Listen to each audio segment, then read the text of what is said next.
শরীরটা অনেক দিন থেকে অসুস্থ, তাই কিচ্ছু খেতে মন চাচ্ছে না। ফ্রিজ থেকে পলি মাছগুলো নামিয়ে নিলাম, খেতে অনেক মন চাচ্ছিল তাই। আসসালামু আলাইকুম, আমি Faria. Welcome to new channel Faria blog by cooking. আপনাদের মাঝে নিয়ে আসলাম নতুন ভিডিও। আপনারা যারা পলি মাছগুলো এভাবে আমার মতো ক্লিন করতে পারেন, আমার মতো কে কে এভাবে পলি মাছ কাটেন, প্লিজ কমেন্টস করবেন।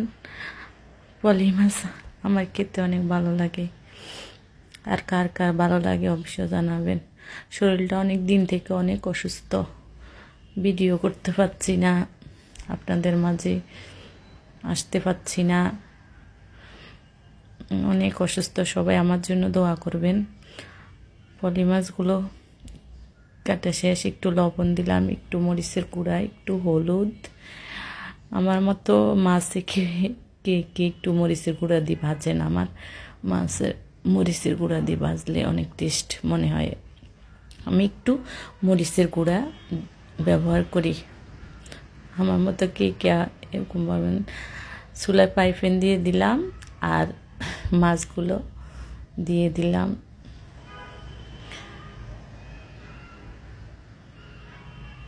কেমন হচ্ছে বলবেন রান্না। আমি অবশ্যই রান্না করতে পারি না, তাই ট্রাই করি মাঝে মধ্যে। আমার আফুই রান্না করে, আমি মাঝে মধ্যে ট্রাই করি কি কেমন পারি। ইনশাল্লাহ চেষ্টা করি, হয়তো সামনের দিকে আরও ভালো করতে পারবো। সবাই আমার জন্য দোয়া করবেন। আমার শারীরিক অবস্থা অনেক বেশি ভালো না, সবাই দোয়া করবেন। একটু ডাল নিলাম সাথে।